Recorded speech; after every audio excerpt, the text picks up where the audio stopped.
Right, so I thought I'd do another follow-up video because I wanted to show you just how touchy this can be.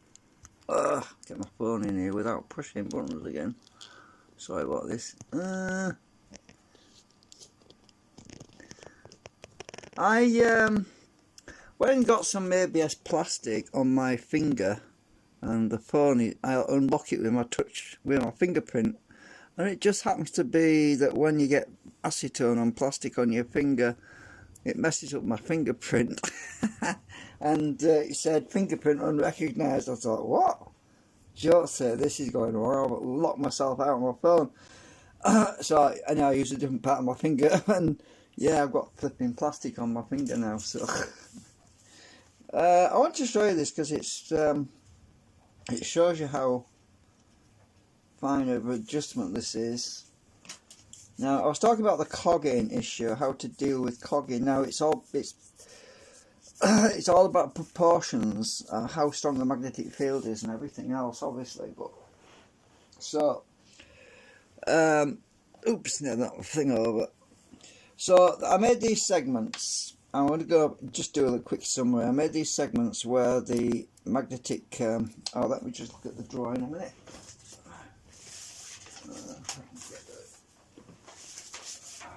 See, it's a lot easier to see the detail on my drawing. So the segments, basically, we've got the nanocrystalline material, and as you know, with a magnet, if you put two, I'll just show you again quickly. If you get two pieces of two nails, and you get a magnet, and you stick a nail on it, it's quite happy to stay on the magnet. But when you put another magnet next to it, another nail next to it, and you push it towards that one, it will push away. It will push that other nail away, because this is what happens. So when to create repulsion so there's less drag, normally what happens is the nails will splay outwards like this, like a V shape. They'll go the opposite, they'll go outwards like this. Well, what we're doing is doing the opposite. We're actually pointing them inwards like this to create more repulsion on the entry point, which is where the magnet face is. So when the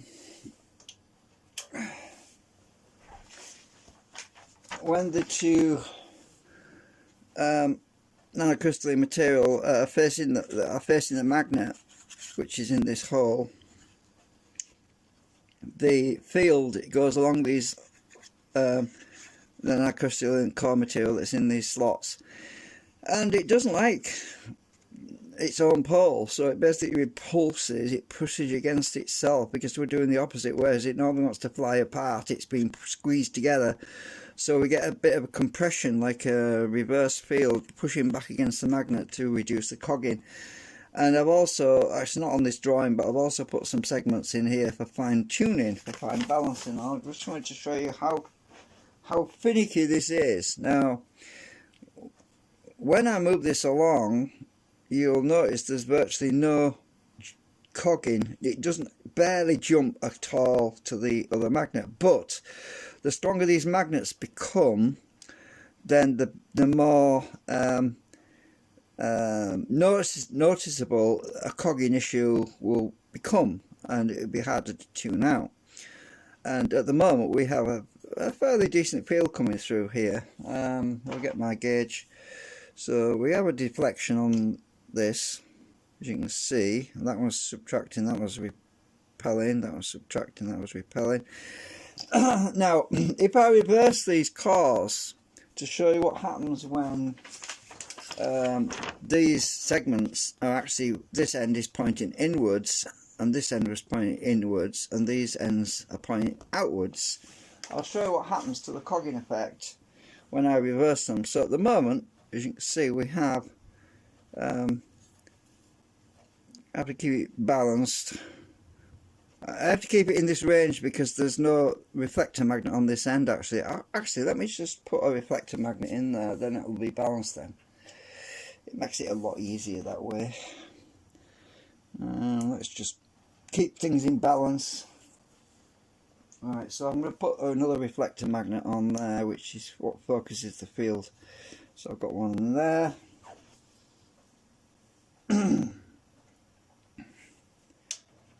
And do the same, because these are pushing against each other, so that wants to be pushing against that one, so it wants to stick to that one, but it wants to be pushed against that one, so I'll push that one in. I think it'll make it a lot easier to do this test. Right, now let's check for cogging as we move along. There's basically no cogging there, as you can see, except we get gravity started to take effect down there.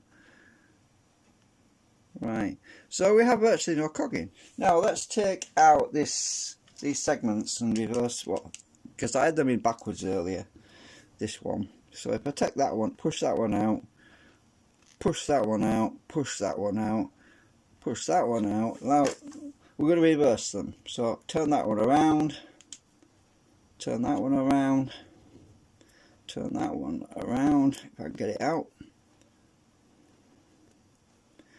Turn that one around, and now let's compare what the difference is just by reversing them. Right, so go back to the stator magnets. Now let's move this along. You'll notice that there's actually more noticeable cogging now.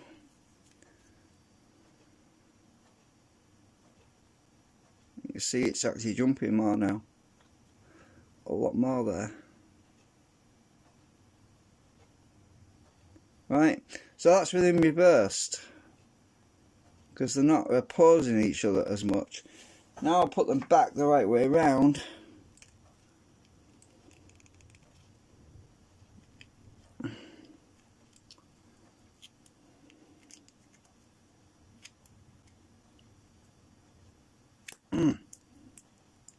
I was tight, I got sellotape wrapped around that one, because it was a bit loose before.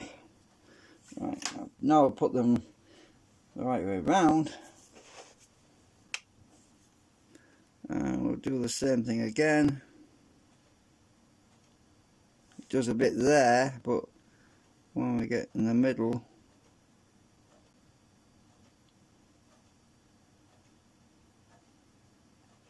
not much until we get in the gravity starts to take effect. It's probably easier if I just rotate this part instead. But yeah, I'm trying to keep this. Yeah, it is less coggy when it's in the right way around. A lot less. I can feel it more than anything. There's a bit of friction between this and that. Obviously, when it's on a rotor, any slight cogging is going to show up on a rotor. No, obviously, but it's the amount of cogging that's the thing, and there's not much resistance there. You know, I don't feel a lot of tension on there at all. It's yeah, a lot less, and we do get good coupling when it's aligned with the magnets. So obviously when you get when there's 6 of these segments all of them done, I am going to notice a bit more cogging. Now that's one segment. Let's try a different one, because they're all slightly different. Right, this is another segment. There's the other one over there. Let's try this one. That one's even better than the other two. The other one, I mean. Trying not to get the gravity favouring it. Right, so that's number 2. And that's number 3, because I'm only going to put 3 in for now. I might get around. I might tomorrow. I'll see how I feel. I need to print another one. Obviously, that one's probably not fully tuned. I've been trying to tune this one as well, by adding some extra cores in the middle there to balance it out more. That's not bad. No, I think it's good enough for what I want, for what I'm doing. Right, gravity was getting it there. Because once you get past a certain point, there's a little dip where the magnetic field sort of dips off. It actually releases up at this point. There's less pull towards it, so gravity can take it and kick it along to the next one. So there's actually stronger there, and it's actually about weaker. It's really hard to show you this. I wonder if the magnetic viewing film will show anything.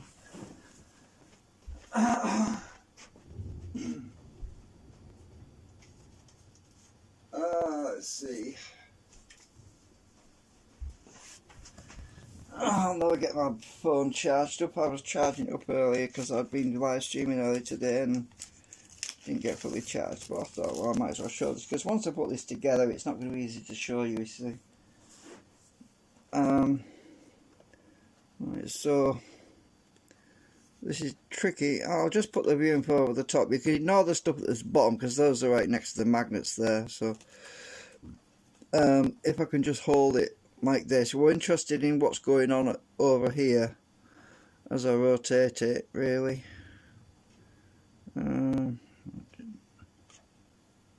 Oops, I need to be higher up.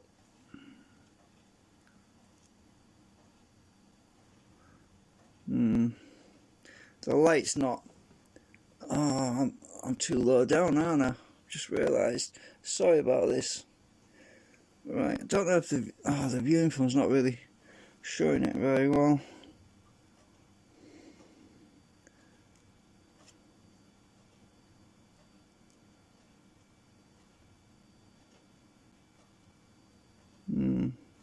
It's not showing up very well.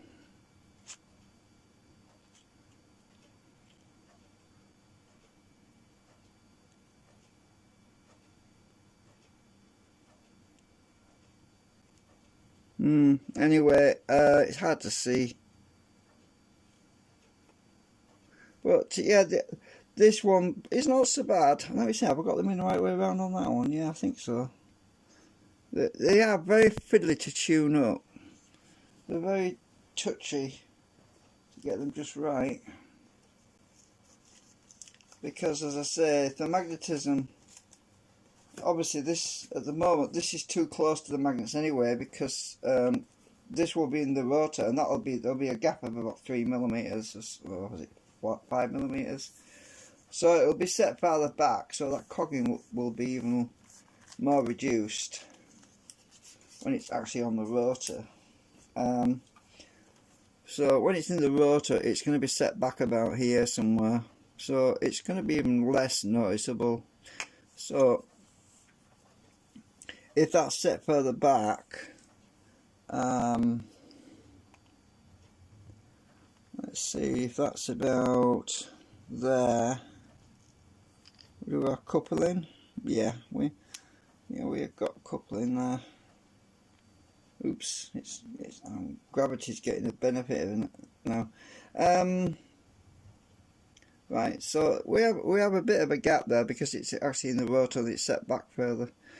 So yeah, but also the other thing is as well, I've only put 2 magnets in each of these holes, apart from the ones on the side in this old stator to test this out, because the actual rotor has got 3 magnets in it. So there's actually more magnets in my actual stator that I'm going to be using than there is in here. So these have got 2 in each one, and the one on each side, whereas the actual one has got 3 in here and then 1 on each side. So it will be exponentially stronger, obviously, on the actual rotor I'm going to be testing it on, but the gap's going to be a bit bigger anyway, so that'll compensate for that. So yeah, that's where I am with this. Obviously it will jump into there because there's nothing to hold it back over here, so it will jump in. But once we're in that field, we have virtually no cogging. Very small amount.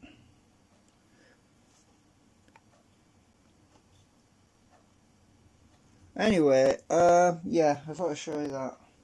So I've been testing all 3 of these, because I've been trying to balance them out before I put them in. This is the other one again. Trying to keep it flat if I can. I think I got this one the best. It proves it can be done, that's the point. It shows it can be done, and it's very fine adjustment. I added some extra claws into these little ones right in the middle to create the dead zone, which is where the flux is really not really travelling anywhere. It just kind of shorts it out in the middle there, and that helps the transition better.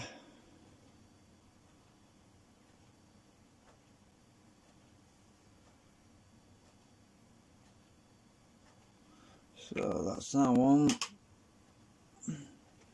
Go back to the other one I was just doing. There's actually less core in this. If you look, you'll notice that those little bits in the middle, there's a lot less material in the middle there than there is on that one. It's got more material in it. You can see it's a bit higher up. I actually made an improvement to this one, so I added a bit extra. Oops, falling off. I'll probably put them in the water tomorrow. This one is a little bit less, a little bit more coggy, I think. Maybe not. I don't know. It's hard to tell. Oh, pretty good. It's just very fiddly to get this just right, because, as I say, just by reversing these, it just completely undoes what I'm trying to accomplish when pointing outwards instead of inwards. So, yeah. But the cogging thing is not a big thing. That is not what solves anti-drag when you're actually putting a load on the system, because that's a different effect. That's the effect of equal opposite reaction. It's not the same thing as the cogging. The cogging is a minor thing, really. It's only a big thing when you can't get the thing to start up by itself. But I like to solve those problems if I can. It just makes it a bit better when you want it to self-start, so you're not patting about with trying to turn it all the time. Yeah, I've got that stuff on my finger with the acetone anyway. Hopefully my fingerprint won't get messed up. Otherwise I won't be able to unlock my phone. That would be a bad day. Okay, just update, and that's it. Thanks, bye.